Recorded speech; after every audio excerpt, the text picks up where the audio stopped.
नमस्कार दोस्तों, क्या हाल चाल? सब बढ़िया, मस्त मौज बाहर। चलिए आइए फटाफट से एक क्वेश्चन को और डील करते हैं। इनकम एक्सपेंडिचर बना के देखेंगे दोबारा से। फिर भी कोई दिक्कत परेशानी हो तो मुझे व्हाट्सअप करें 9953247951 पे। और इन हर वीडियो के लिंक में हर वीडियो के लिंक में हमने मतलब अगर आपको डीप में पढ़ रहे हैं ये चैप्टर, तो मैंने जो प्लेलिस्ट बना रखी है, ये तो आपका रिवीजन बैच है। प्लेलिस्ट की लिस्ट डाली हुई है, आप जाके वहां पे पूरा फुल फ्लैश डीप में पढ़ सकते हैं इस चैप्टर को। From the following state payment account of account club, देखिए जरा क्वेश्चन को। Prepare income expenditure account for the year ending 31 मार्च 19, 31 मार्च 19 का आपको क्या बनाना है मेरे बेटा जी? इनकम एक्सपेंडिचर बना के दिखाना है। ठीक है। रिसिप्ट एंड पेमेंट अकाउंट आपको दे रखा है कुछ इस तरीके से, पढ़ने की कोई जरूरत नहीं है। आपको सब्सक्रिप्शन के बारे में इंफॉर्मेशन दे रही है, तो सब्सक्रिप्शन आगे डाल दो नंबर 1 पॉइंट। फिर इंश्योरेंस प्रीमियम प्रीपेड, इंश्योरेंस के बारे में बात बता रही है आपको, इंश्योरेंस के आगे डाल दो नंबर 2 पॉइंट। क्लियर है? The detail with respect of stationery of the account club is as follow. Stationery के बारे में आपको बहुत सारी इंफॉर्मेशन दे रखी है, तो स्टेशनरी के आगे डाल दो नंबर 3 पॉइंट। अच्छे खासी इंफॉर्मेशन है।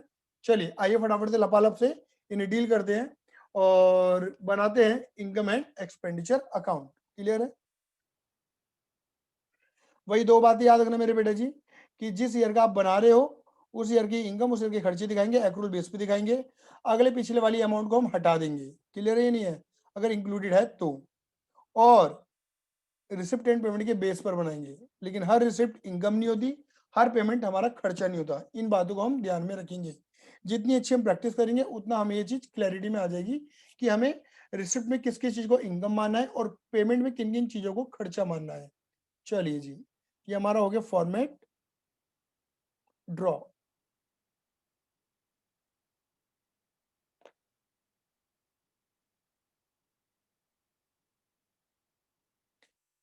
एक्सपेंडिचर अमाउंट,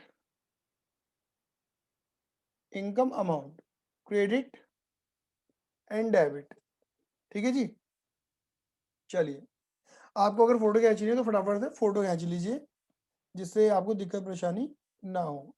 लीजिए फोटो खींचिए फटाफट से। ये क्वेश्चन हमारा पूरा कंप्लीट, जल्दी से फोटो खींचिए। तू खींच मेरी फोटो, तू खींच मेरी फोटो। खटाक हो गया स्क्रीनशॉट। फटाफट से चलिए शुरुआत करते हैं।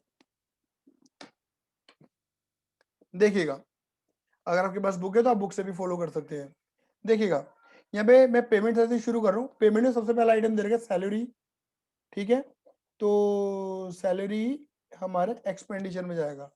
कितना हो गया मेरे बेटे जी? 4,95,000 रुपीज। सैलरी के बारे में कुछ नहीं बोला। दूसरा आइटम है स्टेशनरी, मैं दिखा भी देता हूँ ये तो जी।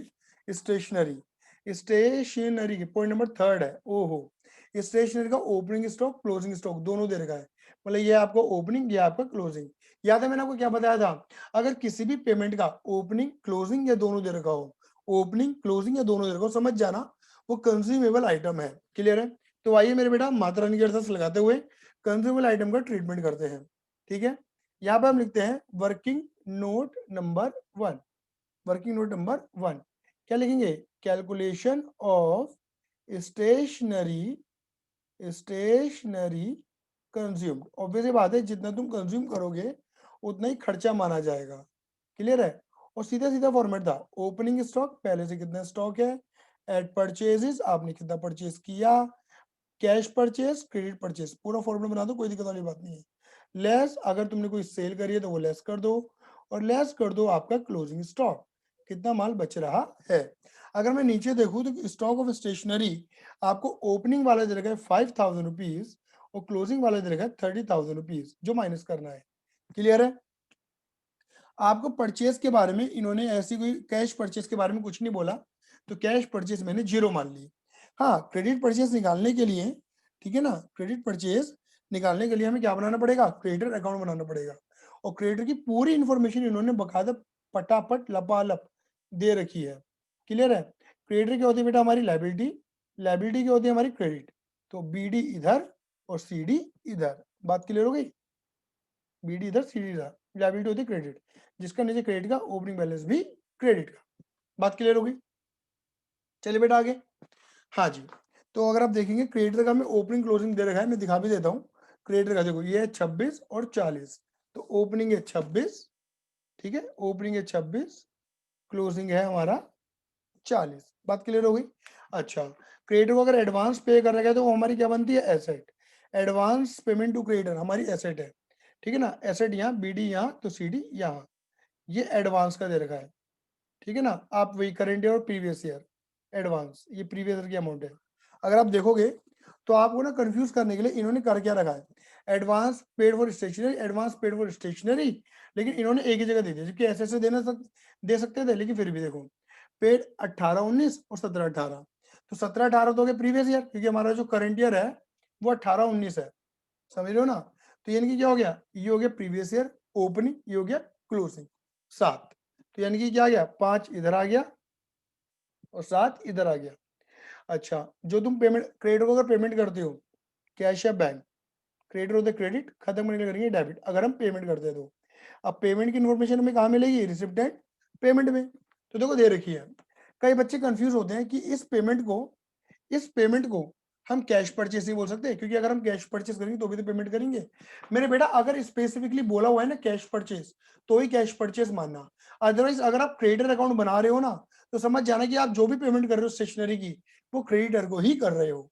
89,700 आपको मानना पड़ेगा फिर, क्योंकि आप क्रेडिटर अकाउंट बना रहे हो, नहीं तो इन्फॉर्मेशन मिसिंग हो जाएगी। अब ऐड और लेस करके एक इन्फॉर्मेशन हमारी फाइंड हो जाएगी, जिसे हम क्या बोलते हैं, परचेजेस। और ये कौन सी इन्फॉर्मेशन है मेरे बेटा जी, हमारी क्रेडिट परचेज की इन्फॉर्मेशन है। कौन सी इन्फॉर्मेशन है, क्रेडिट परचेज की। 5,000 प्लस 89,700 प्लस 40 माइनस 26 माइनस 7,000, एक बार दोबारा कर लेते हैं। 5,000 प्लस 89,700 प्लस 40 माइनस 26 माइनस 7,000, ये अमाउंट निकल कर आएगी 1,01,700। बात क्लियर हो गई। ये परचेज निकल गई, इसे उठा के पेल दीजिए यहाँ पर, 1,01,700। सेल के बारे में कोई इन्फॉर्मेशन नहीं है, तो इसके अंदर 5,000 रुपये ऐड करो, लेस करो 30,000 रुपये, ये निकल कर आएगी अमाउंट 76,700। क्लियर है, नहीं है, बोलो हाँ या ना। दैट इज कंज्यूम्ड, और जो कंज्यूम्ड है वही तुम्हारा खर्चा है। क्या लिखोगे, स्टेशनरी, स्टेशनरी कंज्यूम्ड 76,700। क्लियर है, बोलो। अब आगे चलते हैं। स्टेशनरी के बाद जो आपको इन्फॉर्मेशन दे रखी है वो किसकी दे रखी है आपको, भाई कैसे टेढ़ा मेढ़ा हो गई है? हाँ ठीक है, हाँ जी, इससे बिलियर्स टेबल की। बिलियर्स टेबल आने वाला नहीं है, क्योंकि ये हमारी एसेट होती है और ये बैलेंस शीट की एसेट में जाएगा, छोड़ दो। इन्वेस्टमेंट नहीं जाने वाली, क्योंकि बैलेंस शीट की एसेट में जाएगा। मिसलेनियस एक्सपेंस जाएंगे, फर्नीचर नहीं जाएगा। चलिए, मिसलेनियस एक्सपेंडिचर कितना देर का मिसलेनियस एक्सपेंडिचर, 75,000 रुपीज। उसके बाद आपको दे रखा है फर्नीचर, वो एसेट है। इंश्योरेंस प्रीमियम, ये हमारा खर्चा है, इंश्योरेंस करवाना, इंश्योरेंस प्रीमियम। इंश्योरेंस प्रीमियम के बारे में इंफॉर्मेशन नंबर 2 दे रखी है, और अगर मैं नीचे आता हूँ इंफॉर्मेशन नंबर 2 को पढ़ता हूँ, तो लिखा है इंश्योरेंस प्रीमियम प्रीपेड 3,000, मतलब इस 27,000 के अंदर 3,000 रुपये हमारे प्रीपेड है, यानी कि वो इस साल का खर्चा नहीं है, वो आने वाले साल का है। अगर इस साल का नहीं है तो क्या करो, हटाओ और बैलेंस शीट की एसेट में दिखा दो।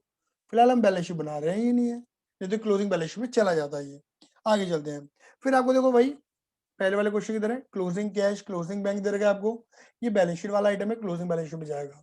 ओपनिंग कैश, ओपनिंग बैंक, ये बैलेंस शीट वाला आइटम है, ओपनिंग बैलेंस शीट में जाएगा। सब्सक्रिप्शन के बारे में दे रखा है पॉइंट नंबर 1, तो मेरे बेटा यहाँ तो सब्सक्रिप्शन अकाउंट बनेगा ही बनेगा। मैं क्या करता हूँ, यहाँ पर ही आपके लिए, क्योंकि ये थोड़ा स्पेस है, पेपर मुझे बर्बाद नहीं करना है, तो यहाँ पर मैं सब्सक्रिप्शन का अकाउंट बना देता हूँ, आप सभी को नजर आ जाएगा सब्सक्रिप्शन अकाउंट। क्लियर है। सब्सक्रिप्शन अगर आउटस्टैंडिंग है तो वो हमारी एसेट होता है, आउटस्टैंडिंग तो उसकी हमारी एसेट है। एसेट क्या होती है, डेबिट, जिसका नेचर डेबिट का, उसका ओपनिंग बैलेंस भी डेबिट का, तो क्लोजिंग यहाँ आएगा बाय बैलेंस सीडी। क्लियर है। आउटस्टैंडिंग क्लोजिंग यहाँ पर आ जाएगा आपका by balance BD, advance opening, advance subscription, ठीक है ना, ओपनिंग और advance closing, advance closing, done. Subscription अगर हम क्या करते हैं, अगर हम रिसीव करते हैं तो एज अ इनकम मान के बाई कैश बैंक में दिखा देते हैं।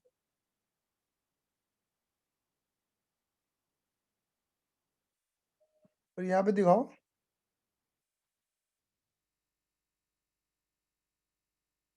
कितना अमाउंट यहाँ जाने वाला है। डन है। चलिए अब यहाँ पे सब्सक्रिप्शन के बारे में क्या बोला हुआ है, अगर आप देखेंगे चाहो तो पढ़ लीजिए आप। यहाँ लिखा है सब्सक्रिप्शन इन एरियर। देखो हमारा करेंट ईयर क्या है, करेंट ईयर है हमारा 31 मार्च 19 यानी कि 18-19, ये हमारा करेंट ईयर है। तो देखो इन्होंने क्या लिखा हुआ है, इन्होंने लिखा है subscription in arrear for the year, लिखा है फॉर द ईयर। याद है मैंने क्या बताया था, फॉर द ईयर और at the end of the year, ये दिमाग में रखना। फॉर द ईयर लिखा है 1,35,000 रुपए। Subscription receive in advance during the year 31 मार्च 19, इसका एडवांस आया है आपका 39,000 रुपए। सब्सक्रिप्शन मिला कितना है आपको, 15,24,000 रुपए। अच्छा सब्सक्रिप्शन के बारे में मेन पॉइंट देखो, इन्होंने और कुछ बता भी नहीं रखा। सब्सक्रिप्शन रिसीव कितना हुआ, 15,24,000 रुपए बस, ये ठीक है। देखो जी जो रिसीव्ड हुआ है वो 15-24 है, 15,24,000 रुपए। अब इतना इजी क्वेश्चन होने के बावजूद ये खतरनाक नहीं होता है। यहाँ पर ओपनिंग के बारे में डेटा ही नहीं है यार, छोड़ दो। और यानी कि क्या हुआ, जो आपको एरियर दे रखा है ना वो कंप्लीट ही है, वही 4th ईयर है, क्योंकि ओपनिंग तो है ही नहीं कुछ, वही 4th ईयर है, यही at the end of the year होगा। और जो एडवांस दे रखा है इस साल का वो दे रखा है 39,000 रुपए, ओपनिंग एडवांस है ही नहीं। अब ये ऐड कर दो और ये लेस कर दो, 15,24,000 प्लस 1,35,000 माइनस 39,000, ये निकल कर आएगा आपका 16,20,000। क्लियर ही नहीं है, ये आपकी इनकम बनेगा और इनकम साइड में चला जाएगा यहाँ की तरफ बाय सब्सक्रिप्शन। आप चाहें तो यहाँ पर वर्किंग नोट नंबर अगर आपने दे रखा है तो 2 दे सकते हैं, और इसके आगे वर्किंग नोट नंबर 1 दे सकते हैं। मतलब आपने लिंक बना दी कि भैया अगर आपको अमाउंट देखनी कि मैंने कैसे कैलकुलेट करी, आप जाके वर्किंग नोट को देख लीजिए, इसे बेस्ट प्रेजेंटेशन बोला जाता है। सब्सक्रिप्शन के बाद दे रखा है डोनेशन। डोनेशन जो होती है दोनों होती है, स्पेशल और नॉर्मल। अब कुछ बोला तो है ही नहीं तो हम इसे नॉर्मल मान लेंगे और नॉर्मल मान के इनकम दिखा देंगे। हाँ अगर स्पेशल होती मतलब donation for this purpose, donation for this purpose, तो या तो बैलेंस शीट की लायबिलिटी में चलाती या किसी स्पेसिफिक फंड में ऐड हो जाती। इंटरेस्ट ऑन इन्वेस्टमेंट, इन्वेस्टमेंट करना हमारी एसेट है बट उसके ऊपर इंटरेस्ट मिलना हमारी इनकम है। इंटरेस्ट ऑन इन्वेस्टमेंट ये हमें दे रखा है 18,000 रुपए। उसके बाद हमें दे रखा है एंट्रेंस फीस। देखो एंट्रेंस फीस को लेके भी बवाल है, एंट्रेंस फीस नॉर्मल भी होती है स्पेशल भी होती है, जनरल है ना। अगर नॉर्मल है तो मैंने इनकम मान लिया, कुछ बोला नहीं है तो, और अगर इसे कैपिटल नेचर का स्पेशल बोला यार तो बैलेंस शीट की लायबिलिटी में दिखा दो। Interest receive from bank, bank के अंदर जो हमने पैसा लगा रखा है, इंटरेस्ट ऑन बैंक डिपॉजिट मान लो, बैंक वालों ने हमें पैसा दिया। क्लियर है, मैंने अपनी लैंग्वेज में लिख दिया थोड़ा सा, ठीक है। और सेल ऑफ ओल्ड न्यूज़पेपर, हमने पूरी पुरानी रद्दी बेच दी। सेल ऑफ ओल्ड न्यूज़पेपर, भाई न्यूज़पेपर खरीदने का नॉर्मल छोटा मोटा खर्चा माना जाता है, तो उसे बेचना क्या कहलाएगा, आपका इनकम ही कहलाएगा। क्लियर है। अब मुझे तो भैया इनकम साइड ज्यादा नजर आ रही है, 16,20,000 रुपए, 7,20,000 रुपए, 18,000 रुपए, 180 नजर आ रहा होगा आपको इनकम में, ठीक है ना। 63,000 प्लस 9,000 माइनस कर दो बेटा अपना सैलरी 495, स्टेशनरी 7,6,700 माइनस 75,000 माइनस 24,000, तो कुल मिला के आपका जो यहाँ पे सरप्लस निकल कर आ गया, जो बैलेंस शीट में जाता है क्लोजिंग बैलेंस शीट में ऐड हो जाता है, वो 19,39,300। क्या लिखेंगे, एक्सिस ऑफ इनकम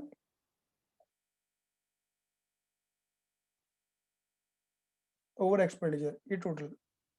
अच्छा टोटल करना बड़ा इंपॉर्टेंट है, मैं कर देता हूँ 75,700 यार 26,10,000, 26,10,000। ये हमारा कंप्लीट हो गया मेरे बेटा जी। 6 नंबर के इस टाइप से क्वेश्चन आ सकते हैं।